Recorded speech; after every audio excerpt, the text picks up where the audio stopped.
গৰম বন্ধ দিলে মোৰ লগৰবিলাক চব ফুৰিবলৈ গৈছে মই বাইহঁতৰ ঘৰৰ পৰা আহোঁগৈ নি এপাক হয় নি নগ'লে নহয়নে গৰম বন্ধ বুলি একেবাৰে তাত ফুৰিবলৈ গ'লেহে হয় আৰু মা তই যে ক গৰম বন্ধৰ মাহটোতেতো ক'ৰবাত ফুৰিবলৈ এপাক যাব পাৰোঁ নহ'লে দেখোন স্কুল বুলি ক'লেকো যাবই নোৱাৰোঁ সেইটো কাৰণেহে কৈছোঁ ইমান মনত পৰি আছে বাইলৈ বাইহঁতৰ ঘৰৰ পৰা দুদিনমান থাকি আহোঁগৈ আকৌ এইটো অৱশ্যে হয় বাৰু ৰচোন গৰম বন্ধ দিছেহে কালি দুদিনমান ঘৰতে থাক তাৰপাছত দেউতাক বা মই কোনোবা এটা গৈ পেলাই তোক বাৰ ঘৰত থৈ আহিমগৈ দে হ'ব দে মই আজিয়ে যাম বুলি কোৱা নাই নহয় কাইলৈ পৰহিলৈ গ'লেও হ'ব বাইলৈও ইমান মনত পৰি আছে হ'ব দে তাইও কৈয়ে আছিলে সেইদিনাখনি ফোন কৰোঁতে বোলে গৰম বন্ধত এইবাৰ আমাৰ জুলিক ইয়ালৈ পঠিয়াই দিবিচোন বুলি মই আকৌ তোক কথাটো ক'ম বুলি ভাবি আছিলোঁ তাৰ আগতে তই কৈয়ে দিলি নহয় হ'লেও আকৌ বেছি দিনৰ কাৰণে নহয় এসপ্তাহমানৰ কাৰণেহে যাবলৈ পাবি তাৰপিছত গুচি আহিবি ইমান দিন থকাটো ভাল কথা নহয় হ'ব মা মইতো বহুত দিন থাকিম বুলি কোৱা নাই এসপ্তাহহে থাকিম দে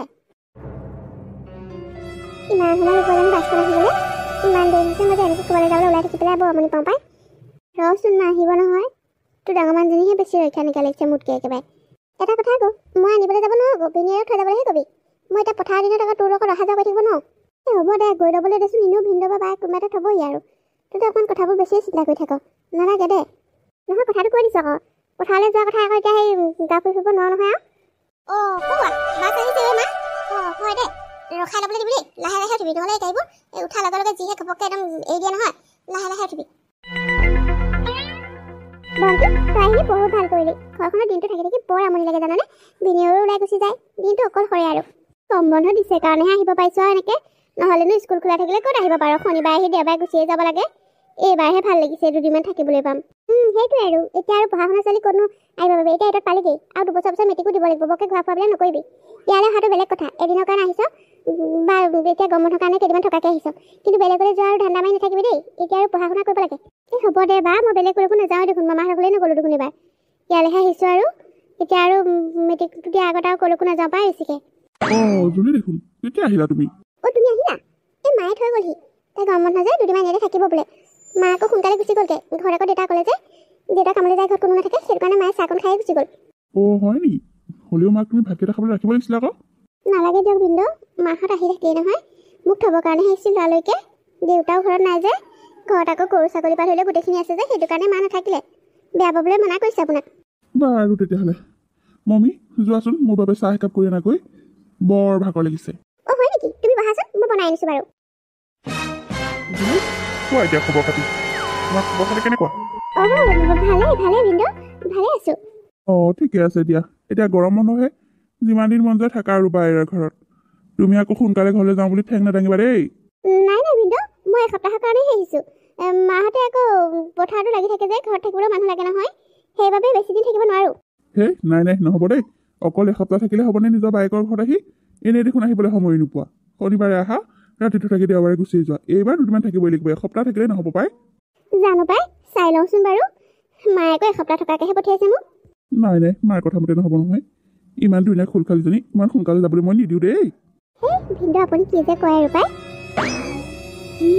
তাই লাভটো চোৱা খোলখালীজনী থাকিলে মোৰো ভাল লাগে দিয়াচোন ভণ্টিক এপাক ফুৰাই আনিব লাগিছিলে নহয় আজি 5 দিন হ'লেই আৰু দুদিনহে থাকিব তাই মায়ে আকৌ তাইক দুদিনৰ পিছত পঠিয়াই দিবলৈ কৈছে নহয় এপাক ফুৰাই অনাৰ কথা ভাবিছিলোঁ মই যদি সময় পোৱা যোৱা নেকি বাৰু হ'ব দিয়া সেইটো কথা আৰু তুমি চিন্তা কৰিব লাগেনে মই লৈ যাম দিয়া আজি আবেলি ওলাবা পিছে আজি ফুৰাবলৈ নিম কিন্তু দুদিনৰ পিছতে যাবলৈ নিদিওঁ দেই আৰু কেইদিনমান থাকিব লাগিব ইছৰাম মাহঁতৰো যে ইমান উৎপাত লাগি থাকেনে তাই গৰম বন্ধ বুলি দুদিনমান থকাকৈ আহিছে কি হ'ব নোৱাৰো দুদিনমান থাকিলে মই তাকে কৈছোঁ জানানে মাহঁতে মানে একেবাৰে পঠিয়াই দিয়ে ক'ব নোৱাৰা হৈছে জুলি তই দুদিনৰ পিছতে যাব নালাগে দে আৰু 4 দিনমান থাক তাৰপিছতহে পঠিয়াম মালে মই ফোন কৰি পেলাই ক'ম দে তই চিন্তা কৰি থাকিব নালাগে মোৰ আপত্তি নাই তই মাক ফোন কৰি কবি মইতো থাকিবলৈ পালে ভালেই পাওঁ 4 দিন নালাগে 5 দিন থাকিবলৈ পালে ভাল পাওঁ তোৰ লগত থাকিবলৈ আৰু মই বেয়া পাম নে তই ফোন কৰি মাক কবিচোন কথাটো এইজনীহে ভাল ছোৱালী এইজনীয়ে মোৰ খোলখালী মোৰ লগত কথাবোৰ মিলিছে আজি ওলাবা জুলি তোমাক পুৰা ফুৰাই আনিম যি খাব মন যায় তাকে খাব পাৰিবা হ'ব ভিনদেউ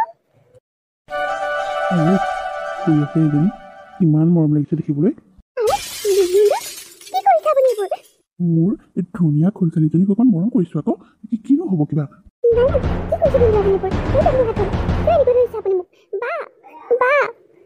তোমাৰ বায়েৰা ঘৰত নাইও শুনজনী মই বজাৰলৈ পঠিয়াইছোঁ যাতে মই তোমাক অকণমান মৰম কৰিব পাৰোঁ আহা না একো নহয় আহা কি হ'বনো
কি হ'ল জানো ছোৱালীজনী বাইকৰ ঘৰৰ পৰা অহাৰ পৰা ইমান মন মাৰি আছে নহয় মোৰ চিন্তাই হৈছে কালিৰ পৰা আকৌ গাটো ভাল নহয় বমি কৰিছে কি হৈছে জানো মোৰ চিন্তাহে লাগিছে জানানে হয় নেকি তাই বমি কৰিছে তাই মানে সেই কিবা এটা নিশ্চয় হৈছে গম পাইনে খুইদেউ তাই নহ'লে এনেকৈ থকা ছোৱালী নহয় নহয় ৰুমি মোৰ বৰ চিন্তা লাগিছে আৰু এটা কথা কি জানা তোমাক মই নিজৰ বুলিহে কৈছোঁ তাইক চোৱাও হোৱা নাই নহয় এইবাৰ জানানে কি কৈছোঁ আপুনি তেতিয়াহ'লে মই পাক্কা কৈছোঁ আপোনাক তাইৰ লগত নিশ্চয় কিবা এটা হৈছে তাই থকাৰ চাল চলনৰ সলনি মই গম পাইছোঁ তাই নিশ্চয় কিবা এটা হৈছে নহ'লে তাই এনেকৈ কেতিয়াও নাথাকে খুৰী মোৰ কিন্তু মনলৈ বেয়া সন্দেহ আহিছে দেই মইতো তাকেই চিন্তা কৰিছোঁ ৰুমি তুমি কিন্তু কথাবোৰ কাকোৱে নক'বা আৰু তুমি তাইক মৰমেৰে মাতি আনি প্লিজ তাইক সুধিবা আৰু কি কৰিব লাগে কৰিব লাগিব কিবা এটাতো কৰিবই লাগিব নিশ্চয় তাইৰ লগত কিবা এটা নহ'বলগীয়া হৈছে তাইক মৰমেৰে সুধিবাচোন তাই তোমাক নিশ্চয় ক'ব এনেকৈ হাত সাৱটি বহি থাকিলে নহ'ব গাভৰু ছোৱালীজনী কিবা এটা বদনাম ওলাবলৈ হ'লে সকলো শেষ হ'ব আৰু খুৰী আপুনি নিশ্চিন্ত থাকক মই তাইক মৰমেৰে বুজাই হ'লেও তাইক কথাবোৰ সুধিম কি হৈছে আচলতে তাইৰ লগত একো এটা নোহোৱাকেতো তাই এনেকুৱা নহয় আৰু আপুনি এতিয়া নোৱাৰা নোহোৱা কথাটো কোৱাৰ বাবে মইতো কনফাৰ্মেই হৈ গ'লোঁ আৰু তাকেহে মোৰ বৰ ভয় লাগিছে জানানে কিবা হৈছে ছোৱালীজনীৰ লগত মোৰ বৰ ভয় লাগিছে ৰুমি তুমি প্লিজ কিবা এটা কৰিবা মই এতিয়া যাওঁ তোমাৰ ওচৰলৈকে তাইক পঠিয়াই দিমগৈ তুমি কিবা এটা কামত মাতিছা বুলি নহ'লে তাই নাহিব খুৰী যাওক আপুনি তাইক ক'ব যে মই তাইক ইমাৰ্জেঞ্চি কিবা এটা কামত মাতিছোঁ বুলি তেতিয়াহে তাই আহিব হ'ব দিয়া মই আহিছোঁ নবৌকেইটাই বুদ্ধি ভাড়া কৰি বহুত উঠিলে কিন্তু তাই নবৌকেকো একোৱে নক'লে কেৱল মন মাৰি ৰৈ থাকিল জুলি তোমাক ইমানকৈ সুধিছোঁ তুমি একোৱে নোকোৱা তোমাৰ ভালৰ কাৰণেহে আমি সুধিছোঁ তোমাক কিবা এটা হ'বলৈ হ'লে ছোৱালী মানুহৰ বহুত ডাঙৰ কথা জানানে নোকোৱা বাৰু নালাগে কিন্তু যোৱা তোমাক মই যিটো কাম কৰিবলৈ দিছোঁ সেই কামটো কৰি আহা যোৱা আমাৰ বাথৰুমত যোৱা তোমাৰ হ'লে মানে মোক মাতি দিবা হ'ব দিয়ক নবৌ মই আপোনাক হ'লে মাতি দিম কৃষ্ণ প্ৰভু তুমি চাবা আৰু এই সৰু ছোৱালীজনীৰ লগত যদি কিবা নহ'বলগীয়া ঘটনা হয় বৰ বেয়া কথা হ'ব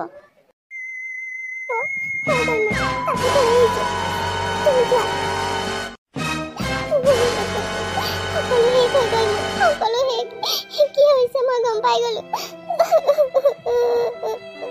এতিয়া এইবোৰ কথা মা দেউতা বাহঁতে গম পালে কি হ'ব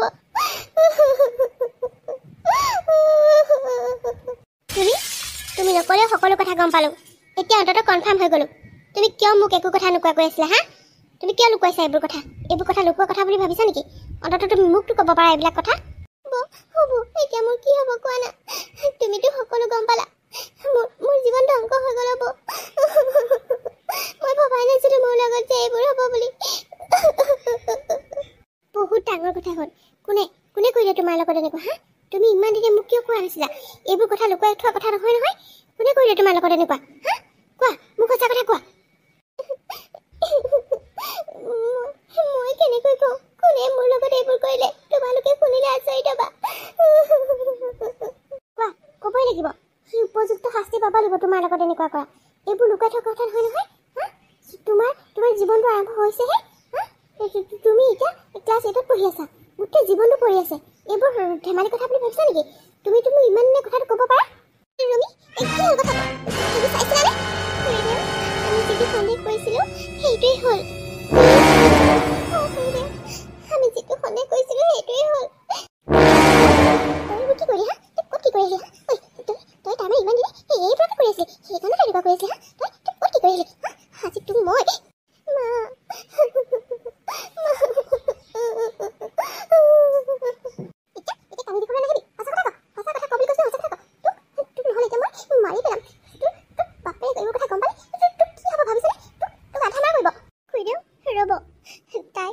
তাইক আমি মৰমেৰে সুধিব লাগিব এনেকৈ আপোনালোকে তাইক ভয় খুৱাই দিলে তাই এইবোৰ একো কথাই নক'ব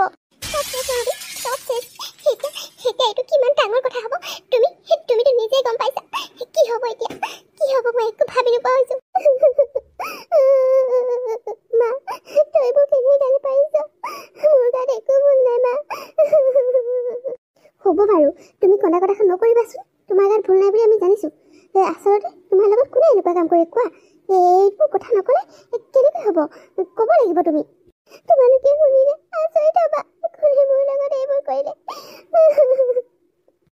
কোৱাচোন কোৱা কোনে কৰিলে এইবোৰ কথা গম নাপালে নহ'ব নহয় আমি তেওঁক উপযুক্ত শাস্তি দিব পাৰিম তুমি এতিয়া ইমান সৰু ছোৱালী হৈ আছা তুমি চিন্তা নকৰিবা তোমাৰ একো নহয় আমি তোমাক ডক্টৰৰ ওচৰলৈ লৈ যাম, তোমাক আমি ভাল কৰি নিম। কিন্তু কিন্তু যিয়ে তোমাৰ লগত এই কাম কৰিছে দুখী শাস্তি পাব লাগিব। কোৱা কোৱা তেওঁৰ নামটো কি?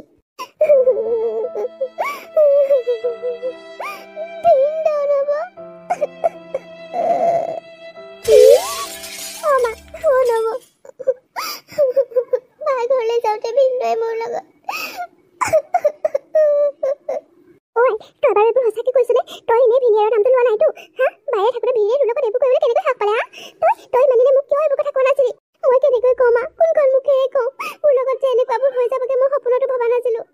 বাক বজাৰলৈ পঠিয়াই ভিনদেউৱে মোৰ লগত কোন হতে কোনখন মুখেৰে এইবোৰ কথা মই মা তোক কওঁ? বায়ে গম পালে এইবোৰ কথা কম ডাঙৰ কথা হ'বনে? তাই মনত কম কষ্ট পাবনে?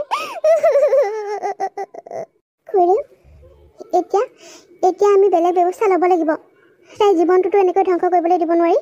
বেছিকেইদিন হোৱা নাই নহয়, তাইক ডক্টৰৰ ওচৰলৈ নি আমি এটা ব্যৱস্থা কৰিব লাগিব। আৰু ভিনিয়েকক এসেকা দিব লাগিব। এনেকৈ এৰি দিলে নহ'ব। আজিকালি সমাজখনত অকল এইবোৰে সংঘটিত হৈ আছে। এনেকৈ কথাটো ঘৰতে বুলি এৰি দিলে এনেকৈ আৰু কিমান ছোৱালী ধৰ্ষণৰ বলি হ'ব ঠিক নাই। তুমি ঠিকেই কৈছা ৰমি। আমি আইনৰ ব্যৱস্থা ল'ব লাগিব। আমি আইনৰ ওচৰলৈ যাম। সেনেকৈ এৰি দিলে দিনক দিনে এই ধৰ্ষণবোৰ বাঢ়িব ধৰিছে। এনেকৈ এৰি দিলে সিহঁতে আৰু সাহস পাব। সেনেকুৱা লম্পট এটাক কেতিয়াও ক্ষমা কৰি নিদিওঁ। ব'লা আমি দুইজনী আজিয়ে জুলিক লৈ মমি ঘৰলৈ যাওঁ আৰু তাইক সকলোবোৰ কথা খুলি ক'ম।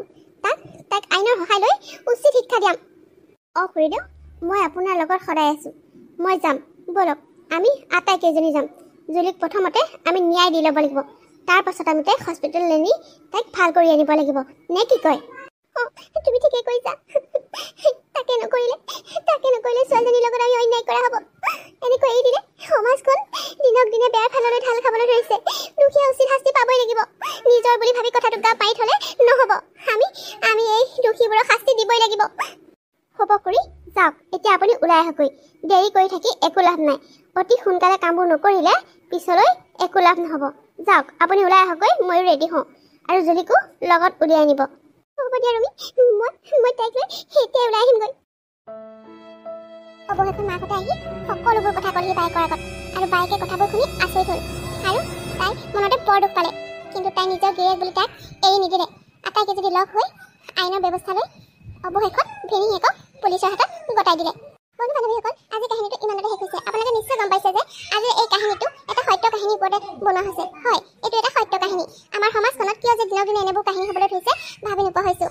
কিয় যে ইমান প্ৰতিবাদ কৰাৰ পাছতো, ইমান ব্যৱস্থা লোৱাৰ পাছতো এনেকুৱাবোৰ দিনক দিনে বাঢ়িবলৈহে ধৰিছে নাজানো। মানুহৰ মনবোৰ কিয় ইমান লেতেৰা, কিয় ইমান নিকৃষ্ট মানসিকতাৰ মানুহ এইবোৰ? আচলতে এনেকুৱা মানুহক আমি উপযুক্ত শাস্তি দিব লাগে। নে কি কয়? আজিকালি টিভি মোবাইল একো চাবই নোৱাৰি। সকলোতে কেৱল ধৰ্ষণৰ ধৰ্ষণ। কিয় হৈছে বাৰু এনেকুৱা? একো ভাবি নোপোৱা হৈছোঁ। হে ভগৱান, তোমাক আমি খাতিৰ কৰিছোঁ যাতে এইবোৰ বন্ধ হওক। এই সৰু ছোৱালীবোৰ ধৰ্ষণৰ বলি হোৱাৰ পৰা মুক্ত হওক। নে কি কয় বন্ধু বান্ধৱীসকল? আৰু বন্ধু বান্ধৱীসকল, আজি কাহিনীটো আপোনালোকে কেনেকুৱা পালে জনাব। ভাল পালে লাইক এটা কৰি কমেণ্ট এটা কৰিব আৰু আপোনালোকে বন্ধু বান্ধৱীৰ লগত ভিডিঅ'টো শ্বেয়াৰ কৰিব যাতে এনেকুৱাবোৰ কাণ্ড আৰু নঘটে। আৰু আপোনালোক যিসকলে মোৰ চেনেলটোতে